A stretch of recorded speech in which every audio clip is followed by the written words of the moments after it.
우리가 성경을 보고 설교를 듣는 이유는 하나님이 어떤 분인지, 사람이 어떤 존재인지 알기 위해서 그렇게 성경을 보고 설교를 듣습니다. 사실 우리가 하나님 믿는다고 하지만 성경이 말하는 하나님을 믿기보다는 우리 마음속에 내가 생각하는 하나님, 그런 하나님을 믿을 때가 참 많이 있습니다. 그것이 바로 우상입니다. 우상.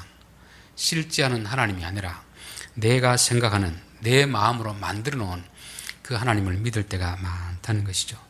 그래서 우리가 성경을 통해서 하나님이 과연 내가 생각하고 있는 그분과 일치하는가 다른가 한번 살펴보시고, 내 생각이 잘못되었으면 그 생각을 내려놓고 성경이 말하는 하나님을 믿어야 될 줄 믿습니다.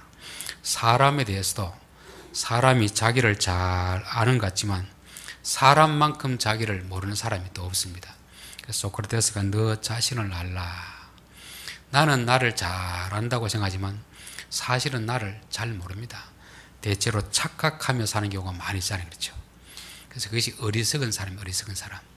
내가 생각하는 내가 나의 모습이 아니고 다른 사람이 나를 어떻게 보고 있는가, 하나님이 인간을 어떻게 보고 있는가, 그걸 통해서 우리 자신을 파악해야 되는 것입니다. 자, 오늘은 이제 겟세마네라는 곳에서 예수님이 마지막 삶의 종지부를 찍기 전에 기도하는 그런 내용이 나오고 있습니다. 요 감람산이라는 곳은 올리브 나무가 많은 그런 산입니다. 그 중에서도 겟세마네는 특별한 장소가 있었던 것 같습니다. 요 겟세마네라는 것은 기름을 짜는 것이죠. 그 올리브 나무가 많은 곳에서 기름을 짜는 그 장소에 가서 지금 예수님이 마지막 이제 죽음을 앞두고 기도하는 그런 장소인 것입니다.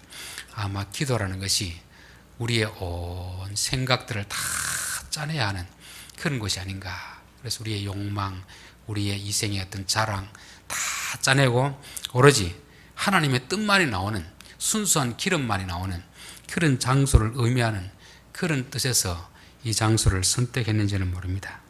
자, 그런데 오늘 32절, 33절을 보면은 12명의 제자 중에서 한 명의 가룟 유다는 어떻게 했습니까? 자기 길을 가버린 것이죠. 11명이 남았습니다.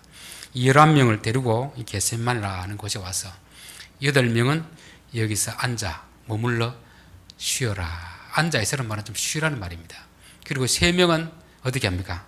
나를 따라오너라. 저기로 가자. 이렇게 한 거죠. 그리고 그 길로 데리고 가는 것입니다. 우리가 이걸 보면은 제자라고 똑같은 제자는 아니다. 예수님을 배반하고 떠나는 제자가 있고 예수님까지 겟세마네까지 따라오는 제자가 있지만 또 더 기도의 현장 깊숙이 나아가는 3명의 제자가 있습니다. 이걸 보면은 예수님이 제자들을 차별하는 것처럼 보일 수 있는데 이건 차별하는 게 아니고 제자들을 배려하는 것입니다. 배려. 이 마치 뭐와 같으냐면은 이 휴전선에 보면 DMZ라고 그 공간이 있잖아요. 그렇죠? 그곳에는 뭐가 매설되어 있습니까? 취례가 되어 있는 거죠. 그럼 12명의 제자를 데리고 가다가도 8명은 여기서 좀 가까운데 여기 좀 쉬고 있으라 하고 3명은 어디까지 갑니까? 그 지뢰밭으로 가는 것이죠. 그 위험한 장소로 데려가니까 이거는 차별이 아니고 배려입니다. 배려. 그래서 이런 걸 보면서 우리가 왜 예수님은 차별하는가 그렇게 생각할 수 있는데 차별이 아니고 배려인 차원이고, 가끔씩 보면 이제 교회에서도 보면 제자 훈련 이렇게 해서 전 교인을 제자 만들겠다 이런 불가능한 꿈을 가지고 시도라는 그런 목회자들이 많이 있습니다. 저는 제자 훈련 하는 자체는 그렇게 부정적으로 보지 않습니다. 대단히 교회에서 좋은 어떤 프로그램이라 생각합니다. 그러나 전 교인을 제자 만들겠다 이 생각은 아주 위험한 생각입니다. 북한에 가면 전 인민의 간부와 이런 게 있죠. 전군의 간부와 뭐 이런 게 있잖아요. 그렇죠? 사람은 모든 사람이 다 같을 수는 없습니다. 가정에서도 보면은 어른이 있고 어린아이가 있고 노인들이 있잖아요. 그렇죠? 그럼 각각 그 능력에 맞는 역할을 부여하는 것이 이게 가정이고 교회이고 그렇습니다. 교회에서도 보면은 믿음이 좋은 사람은 좀 더 어려운 위험한 지역까지 가는 것이고 믿음이 아주 부족한 사람들은 좀 이렇게 쉴 수 있도록, 이게 이제 예수님이 사람을 대하는 방식입니다. 창세기 22장에 보면은 아브라함이 하나님 명령을 받들기 위해서 모리아산으로 갑니다. 근데 산 밑에 가서 그 종들에게 뭐라고 합니까? 너희는 여기서 머물러라. 나와 이삭이 가서 하나님께 예배하고 내려오겠다 하는 거죠. 그 종들에게 뭐 하는 겁니까? 배려를 하는 거죠. 배려. 그렇죠. 출애굽기 19장에 보면은 하나님이 시내 산에서 강림하실 때 아론과 너는 산 정상으로 올라오고 제사장들과 백성들은 산 중턱에 경계선을 놓고 그 위로 올라오지 마라. 그 위로 올라오면은 죽을까 하느라. 위험한 장소다. 위험한 장소. 그때 하나님께서 모든 사람들에게 동일하게 대하지는 않습니다. 믿음의 분량대로 각각 역할을 다 맡기시고 그 이렇게 위치에 있게 하시는 거죠. 우리 구약의 성소를 보면은 성전들이 있고 성소가 있고 지성소가 있습니다. 성전들에는 일반 백성들이 올 수 있는 그런 공간입니다. 성소에는 누구만 들어갑니까? 제사장들만 들어갑니다. 지성소에는 대제사장만 들어갑니다. 그것도 1년에 한 번. 그러면 우리가 생각할 때 하나님 왜 차별합니까? 우리도 들어가면 안 됩니까? 물론 믿음이 되면 들어가도 되죠. 근데 지성소는 아주 위험한 장소입니다. 대제사장 1년에 들어가도 혹시라도 죽을지 모르기 때문에 발에 그 방울을 달고 들어갑니다. 그리고 발에 줄을 묶어서 이렇게 들여보냅니다. 들어가서 죽으면 끄집어내는 것입니다. 줄로 당겨가지고. 함부로 들어가면 안 되는 그런 위험한 장소인 것이죠. 그래서 하나님이 사람을 차별하는 것이 아니고 그 사람의 믿음의 분량대로 각각 역할을 맡겨주시는 것을 지금 말씀하고 있습니다. 그래서 예수님은 우리를 대할 때 모든 사람을 획일적으로 다 제자가 되어야 된다고 말하지 않습니다. 그래서 고린도전서 12장에 보면은 다 사도겠느냐, 다 선지자겠느냐, 다 병 고치는 자겠느냐, 다 교사겠느냐. 대답은 뭡니까? 아니요, 아니요, 아니요. 우리 몸에도 다 눈일 수는 없잖아요. 다 귀일 수는 없잖아요. 눈도 있고 귀도 있고 코도 있고 다리도 있고 팔도 있고 역할이 각각 다르듯이 기도의 자리에 올라갈 때도 너희들은 여기서 쉬어라 하는 그런 사람이 있고 너희들은 나와 같이 가자 그리고 깨어있으라 그렇게 말하는 그런 부류가 있습니다. 이것은 예수님의 차별하는 것이 아니고 사람 역할을 각각 나누어 주는 그런 것입니다. 그런데 이렇게 역할을 다르지만 그 이후에 대우가 다르면 이건 차별입니다. 그렇죠? 우리로 말하면 뭐 정규직, 비정규직 똑같은 일을 하고 어떻게 하면 월급이 다르면 이건 차별이잖아요. 그런데 이 일은 좀 다르더라도 월급을 똑같이 주면 이건 차별이 아니고 배려입니다. 배려. 그렇죠? 좀 약한 사람에게는 일을 좀 적게 하더라도 동일한 임금을 준다면 이거는 배려가 되는 것이죠. 자, 고린도전서 3장 5절에 그런즉 아볼로는 무엇이며 바울은 무엇이냐? 그들은 주께서 각각 주신 대로 너희로 하여금 믿게 한 사역자들이니라. 나는 심었고 아볼로는 물을 주었으되 오직 하나님께서 자라게 하셨나니 그런즉 심는 이나 물 주는 일은 아무것도 아니로되 오직 자라게 하신 이는 하나님이시니라. 심는 이와 물 주는 이는 한 가지니 역할은 다르지만 통일한 일을 한 것이다.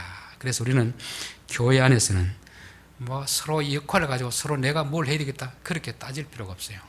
믿음의 분량대로 자기에게 주어진 일을 하면 되는 것입니다. 저는 교회에서도 목회자나 교인들이나 장로님이나 집사님이나 다 똑같다고 봅니다. 하나님 보시기엔 다 똑같아요. 꼭 목사가 돼야 상을 더 받고 교회는 상을 더 받고 이런 게 없습니다. 그냥 주어진 역할에서 최선을 다하면 하나님은 동등하게 주시는 분입니다. 그래서 5달란트, 2달란트 맡은 사람, 그 사람의 재능대로 맡기는 게 공평한 거잖아요. 그렇죠? 그리고 맡긴 대로 똑같이 하나님이 평가를 내리시기 때문에 이게 약한 사람에게는 배려가 되는 것이지 차별이 아니다는 것을 말씀하고 있습니다. 자, 그런데 이 제자들 가운데서도 관계는 똑같은 제자라는 관계 속인데 거기서 좀 심적으로 가까운 사람이 있고 조금 멀어진 사람이 있습니다. 8명은 조금 거리를 두고 있죠. 물리적 거리이기도 하지만 또 마음의 거리이기도 한 것입니다. 자, 8명의 너희는 여기서 쉬어라 이렇게 말하지만 3명이 뭐라고 합니까? 데리고 올라가서 내 마음이 심히 고민하여 죽게 되었으니 자기의 고민을 털어놓는 것이죠. 우리들도 뭐 사람이 있어도 그냥 같이 식사하는 사람도 있고 같이 여행하는 사람도 있고 있는데 정말 내가 힘들 때 내 마음을 털어놓을 수 있는 사람이 있고 털어놓지 못할 사람이 있는 것입니다. 그래서 우리가 많은 사람을 사귀는 것도 중요하지만 더 중요한 것은 내가 가장 힘이 들 때 내 심정을 토로할 수 있는 그 그런 사람이 한 몇 명만 있어도, 3명만 있어도 그 사람은 참 인생을 제대로 잘 산 것이다. 그런 생각을 해보는 것입니다. 우리가 가장 힘들 때 내 마음을 이야기할 수 있는 이런 사람이 있는가, 이게 중요한 것입니다. 그래서 우리의 삶 가운데서 이런 부모가 있어야 되고, 이런 형제가 있어야 되고, 이런 친구가 있어야 되고, 이런 사람이 없다 하면 결국 우리는 누구에게? 하나님 앞에라도 이런 마음을 토로할 수 있는 그런 관계가 있어야 되는 것입니다. 사실 예수님도 제자들에게 이런 말하는 자체가 쉽겠습니까? 어렵겠습니까? 자존심 상한 일이잖아요. 자기가 하나님 아들이라고 큰 소리 쳤는데 이 죽음의 문제 앞에서 이런 일을 토해내는 것은 그만큼 괴로웠다는 것을 말씀하고 있습니다. 자, 오늘 예수님의 기도를 살펴보겠습니다. 요 마가복음에 나오지 않는데 누가복음 22장 39절에 보면 예수께서 나가사 습관을 따라 감람산에 가시매 제자들도 따라갔더니 되어 있습니다. 그러니 감람산에 가는 것은 예수님이 습관을 따라 기도하러 갔다는 것입니다. 그래서 예수님은 조금 힘든 일이 있을 때마다 감람산에 가서 하나님 앞에 기도를 했습니다. 여러분, 기도가 쉽습니까? 어렵습니까? 어떤 분에게는 쉽고 어떤 분은 어려울 수가 있습니다. 이게 습관이 되면 이게 쉽고 습관이 안 되면 어렵습니다. 새벽기도 나오는 것도 습관이 되면 쉽고 습관이 되면 어려워요. 그런데 이게 습관이라는 것은 하루아침에 되는 게 아니지 않습니까? 그렇죠? 우리의 타락한 본성으로서는 편한 것을 좋아하지 기도하는 걸 좋아하지 않습니다. 그렇죠? 그런데 언제 기도합니까? 위기에 닥치면 기도하잖아요. 근데 이 기도가 평상시 습관이 안 돼 있으면 위기에 닥쳤을 때도 기도가 안 됩니다. 그냥 위기에 닥치면 기도하면 되겠지, 기도가 안 돼요. 평소에 기도가 습관이 되어 있어야 위기에 닥쳤을 때 기도가 되는 것입니다. 여러분, 운동선수들도 시합에서 그냥 잘하겠습니까? 평소 훈련을 했기 때문에 잘합니까? 운동이나 악기나 이게 우리 앞에서 연주할 때는 잘하는 것 같은데 실제로 수도 없이 우리가 보지 않는 현장에서 그렇게 많은 시간 훈련했기 때문에 보는 데서 잘 되는 것입니다. 그래서 우리가 위기를 당했을 때 진짜 제대로 된 기도를 하려고 하면은 평소 때 습관에 담 습관, 기도의 습관을 들여놔야 되는 거죠. 근데 우리는 좋은 것은 습관을 들이기 어렵습니다. 나쁜 건 어떻습니까? 나쁜 거는 뭐 가만히 습관을 들여버리잖아요. 그렇죠? 그런데 좋은 것을 하려고 하면은 반드시 귀찮더라도 힘들더라도 습관을 만들어 놓으면 그때부터는 어렵지 않습니다. 운동하는 거 누구나 다 해야 된다는 걸 알지만 잘 안 되잖아요. 왜? 습관이 안 되기 때문에. 그런데 습관이 되면 운동이 즐겁습니다. 그렇습니다. 그렇죠? 신앙생활도 다 좋아서 나오는 사람 없습니다. 기도 다 좋아서 하는 사람 누가 있습니까? 그런데 습관이 되면 그때부터 즐겁습니다. 공부도 마찬가지인 것 같아요. 처음에는 다 어려운데 이왕 해야 될 공부 같으면 좀 습관을 들여놓으면 그때부터 공부가 즐겁습니다. 신앙생활도 그렇고 운동도 그렇고 다 그런 것 같습니다. 우리에게 유익한 것은 저절로 하게 되는 건 없습니다.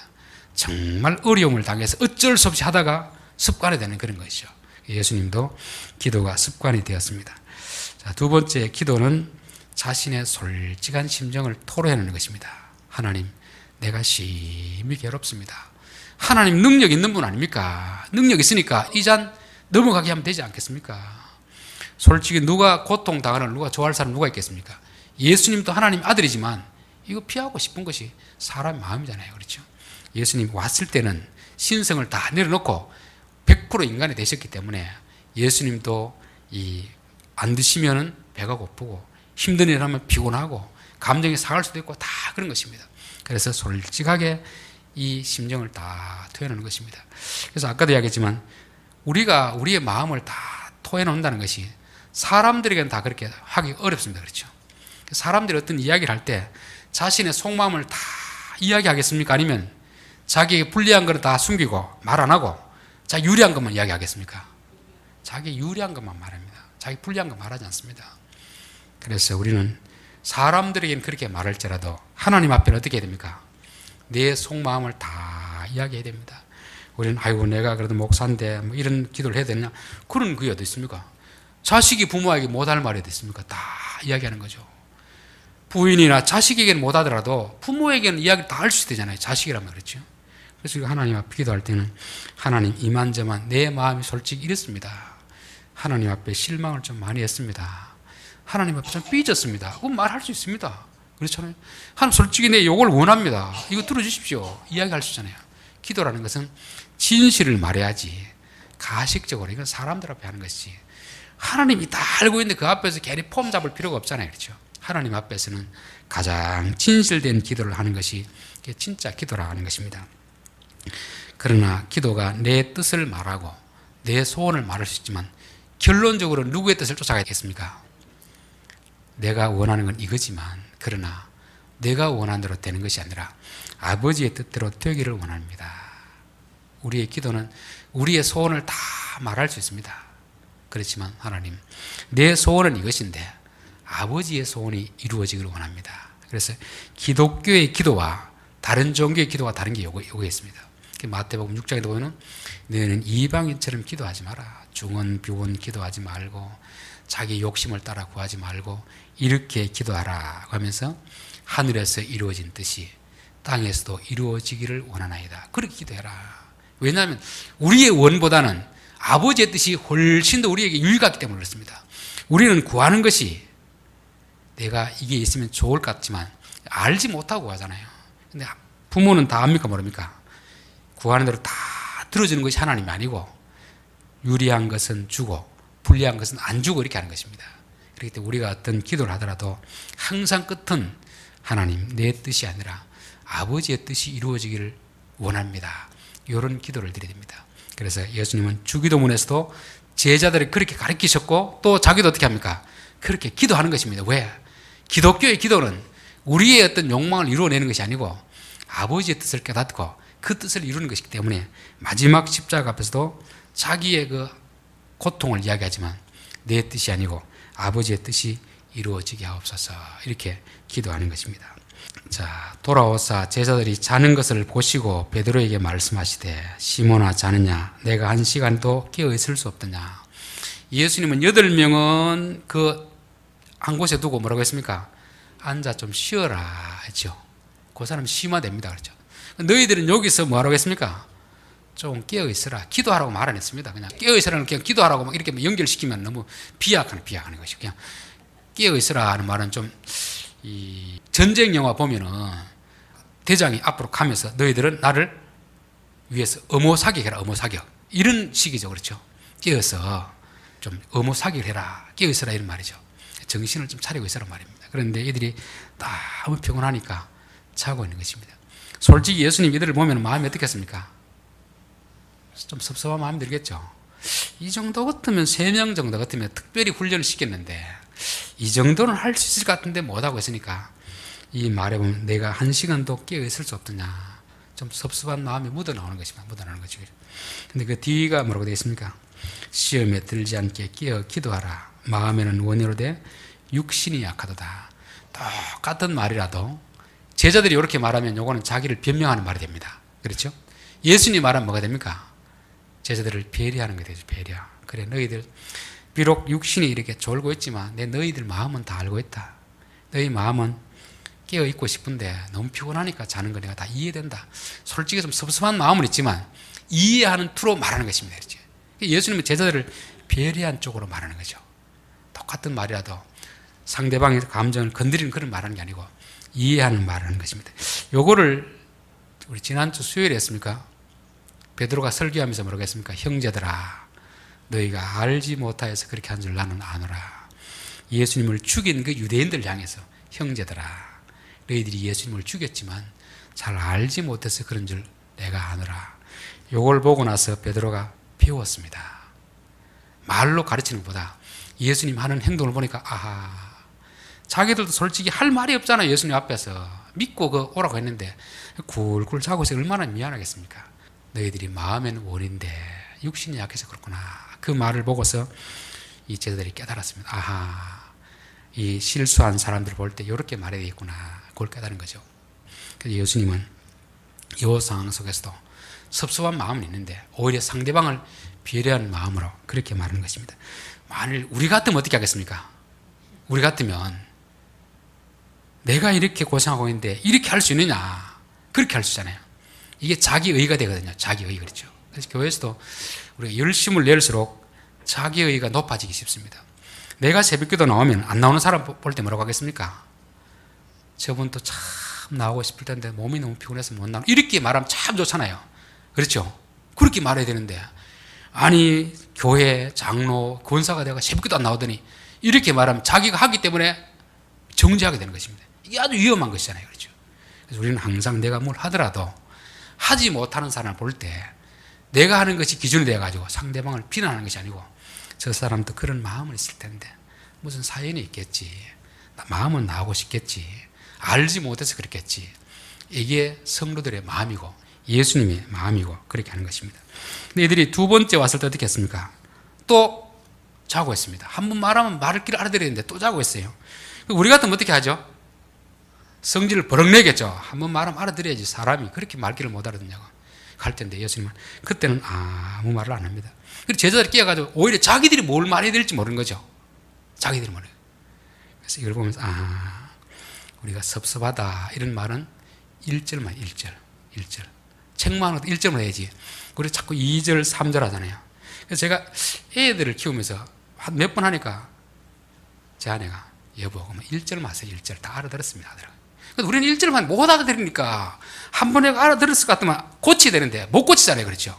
그럼 또 한 번 하고 반복해서 하는데, 예수님은 딱 한 번만 한 번, 더 이상 말하지 않습니다. 왜? 이 자기들이 이미 미안해가지고 어쩔 줄을 몰라 하면은, 사람 모르면 몰라도 알고 있으면 말할 필요가 없는 것입니다. 그렇죠? 여러분 혹시라도 자녀들을 책망할 일 있으면 몇 절? 1절 짧게만 이야기해야지 자꾸 기하게 잔소리 되는 것입니다. 예수님도 잔소리 안 하잖아요. 한 번만 딱 말하고 끝이는 것입니다. 자, 세 번째 오사 그들에게 이르시되 이제는 자고 쉬라 그만 되었다 때가 왔도다. 이제는 자고 쉬라 그만 되었으니 때가 왔도다. 이제 함께 일어나 가자 되어 있잖아요. 예수님이 차별 안 한다는 이유가 바로 여기 있습니다. 8명 밑에 둔 사람하고 3명 앞에 둔 사람하고 3명 중에도 또 졸다가 깬 사람도 있고 계속 좋은 사람도 있겠죠. 근데 차별하지 않습니다. 다 같이 가자. 이제는 가자. 때가 왔으니 가자. 이렇게 하는 것입니다. 교회가 어떤 곳이냐 하면은 사도든 선지자든 교사든 병 고치는 사람이든 병을 못 고친 사람이든 그 역할은 각각 다르지만 다 동일하게 대하시는 것입니다. 이게 교회입니다. 교회. 사무엘상 30장에 보면 이제 아말렉이 와서 그 시글락을 다 이렇게 공격을 했습니다. 공격. 거기에다 이제 가족들을 다 뒀는데 딴 데 갔다 온 사이에 아말렉이 와서 다 공격을 해버린 거죠. 그래서 자기들의 군인들을 데리고 이 아말렉을 공격하러 가는 것입니다. 이제 부솔 시내를 건널 때 600명이 가다가 200명 피곤해서 좀 뒤쳐졌습니다. 그러니까 다윗이 너 이제 처진 사람들은 여기 좀 머물러 있거라. 남은 400명만 데리고 가서 전쟁을 치르고 그 가족들을 다 데리고 오고 전리품을 챙겨옵니다. 문제는 이제 올 때 부솔 시내에 이제 쉬고 있던 사람이 있었잖아요. 근데 어떤 불량한 사람이 뭐라고 하느냐 하면은 사무엘상 30장 22절에 다윗과 함께 갔던 자들 가운데 악한 자와 불량배들이 다 이르되 그들이 우리와 함께 가지 아니하였은즉 우리가 도로 찾은 물건은 무엇이든지 그들에게 주지 말고 각자의 처자만 데리고 떠나게 하라 하는지라 되죠. 이게 사람들의 마음입니다. 가서 열심히 싸운 사람하고 여기 쉬고 있는 사람 똑같이 대하면 되겠습니까? 그러니까 가족들은 돌려주고 전리품만 우리가 주지 맙시다 이렇게 했습니다. 그런데 다윗이 뭐라고 하냐면 다윗이 이르되 나의 형제들아 여호와께서 우리를 보호하시고 우리를 치러온 그 군대를 우리 손에 넘기셨은즉 그가 우리에게 주신 것을 너희가 이같이 못하리라. 이 일에 누가 너희에게 듣겠느냐? 전장에 내려갔던 자의 분깃이나 소유물 곁에 머물렀던 자의 분깃이 동일할지니 같이 분배할 것이니라 하시고, 전장에 참여했던 자나 그 앉아서 그 소유물을 지켜둔 사람이나 똑같이 대우하는 거죠. 그렇죠? 이게 기독교입니다. 기독교. 역할은 달라도 똑같이 대하는 것입니다. 그래서 우리는 하나님 내게 주신 그 자리에서 그 역할을 잘 감당하면 나중에 어떻게 합니까? 다 같이 함께 천국잔치에 참여하는 것이 이게 하나님 나라가 되는 것이죠. 자, 마지막으로 일어나라 함께 가자. 보라 나를 파는 자가 가까이 왔느니라. 그렇죠. 이 기도의 목적은 뭐냐면은 하나님의 뜻을 깨닫는 것입니다. 뜻을 찾는 것이고, 뜻을 찾았으면 이제 어떻게 합니까? 가자. 그 뜻을 이루러 가는 거죠. 그렇기 때문에 저는 하루에 기도를 몇 시간 한다. 그것도 중요합니다. 그런데 더 중요한 것은 그 기도 시간을 통해서 하나님의 뜻을 찾았느냐. 뜻을 찾았으면 어떻게 해야 됩니까? 기도의 자리를 박차고 나와서 그 뜻을 이루러 가야 됩니다. 이게 기도입니다. 기도. 그런데 우리는 자칫 기도 자체가 목적이 되는 경우가 많이 있습니다. 내가 몇 시간을 기도하는데, 뭐 금식 기도하는데, 기도 자체가 목적이 되면 이게 기도가 우상이 되는 것입니다. 기도는 하나님의 뜻을 찾는 것이 목적이 되어야 되고, 기도는 수단입니다. 수단. 그러면 어떤 사람은 1시간을 기도해도 뜻을 못 찾는 사람은 더 기도해야 됩니다. 그렇죠? 근데 1분을 기도했는데 뜻 하나를 깨닫게 해주시면, 아, 이게 하나님이 원하는 것이구나. 그러면 어떻게 됩니까? 그 자리에 일어나서 빨리 뜻을 이루러 가야 됩니다. 이게 성경이 말하는 기도죠. 기도. 그렇죠? 예수님도 밤새도록 고민하며 기도했지만 결국 하나님 뜻이 너가 죽고 십자가를 져라. 이 뜻을 확인하고 나서는 그래, 이제는 내가 뜻을 따라가야지. 그리고 하고 나서는 이제는 일어나자 하는 거잖아요. 그 사무엘상에도 다윗이 밧세바를 범하고 나서 하나님이 그 아이를 어떻게 했습니까? 쳐버리니까 병이 들렸잖아요. 그래서 금식하면서 하나님 앞에 살려주십시오. 잘못했습니다. 계속 기도하잖아요. 하나님 어떻게 했습니까? 데려가 버린 거죠. 그러니까 그 신하들이 그걸 보고 어떻게 했습니까? 아이고, 우리 왕이 저렇게 고민하면서 금식했는데 죽었다는 걸 알면 어떻게 되겠나. 말 안 하니까 왕이 와서 뭐라고 합니까? 무슨 일이냐? 솔직히 이야기하라. 아이가 죽었습니다. 그러니까 어떻게 했죠? 목욕을 하고 밥을 먹잖아요. 왜? 하나님의 뜻을 몰랐을 때는 자기 뜻을 이루기 위해서 기도했지만 뜻을 알고 나서는 깨끗이 받아들이는 것입니다. 그래도 어떤 문제에 대해서 하나님의 뜻을 모를 때에는 기도하지만 뜻을 알았으면 결과를 수용하고 그 뜻을 따라가는 것이 이게 정말 바른 기도의 삶이라는 것입니다. 결론입니다. 오늘 예수님이 제자들을 이렇게 두 부류로 나누신 것은 차별이 아니고 배려였습니다. 배려. 하나님은 우리를 차별하지 않습니다. 각각 재능에 맞도록 달란트를 나누어주는 것입니다. 예수님은 차별하는 분이 아니고 우리의 믿음의 분량에 맞게, 능력이 맞게 그렇게 맡기신 분이라는 것입니다. 이 거리의 정도가 물리적 거리일 수도 있지만 마음의 거리입니다. 마음의 거리. 요즘 이제 코로나 때문에 사회적 거리를 많이 하잖아요. 저는 사람이 물리적으로는 거리를 두더라도 마음은 어떻게 돼? 마음은 늘 가까워야 돼요. 마음은 그렇죠. 정말 내가 어려울 때 내 어려움을 토로할 수 있는 이런 사람, 이런 친구가 있어야 되고, 이런 성도가 있어야 되고, 이런 가족이 있어야 됩니다. 예수님 기도는 습관을 따라 하는 기도입니다. 습관 따라. 그렇죠. 기도가 쉬운 것은 아닙니다. 습관이 되면 기도가 쉽게 되는 것입니다. 기도는 내 진심을 다 토하는 것입니다. 사람에게 하지 못할 이야기도 하나님 앞에 못할 이야기 없습니다. 그런 이야기 한다고 너 왜 그런 말 하느냐? 그렇지 않습니다. 내 소원은 이것입니다. 다 할 수 있습니다. 그러나 결론은 하나님의 뜻이 이루어지게 하옵소서. 그렇게 하는 것입니다. 제자들을 대하는 예수님 마음은 책망하지 않고 오히려 참 섭섭하지만 안타까운 마음. 내 편에서 말하는 게 아니고 상대방 편에서 말하는 것입니다. 우리가 항상 다른 사람을 대할 때 상대방 편에서 그 사람이 무슨 사연이 있겠지, 마음은 하고 싶었겠지만 몸이 따라주지 않았겠지, 그렇게 말해야 관계가 가까워지는 것입니다. 그렇죠? 섭섭하다, 뭐 책망하다, 이건 딱 한 번 말에 자꾸 말하면 잔소리가 되는 것입니다. 그리고 마지막으로 함께 가자, 함께 가자. 이게 예수님이 차별이 아니고 구별하는 것이고 배려하는 것입니다.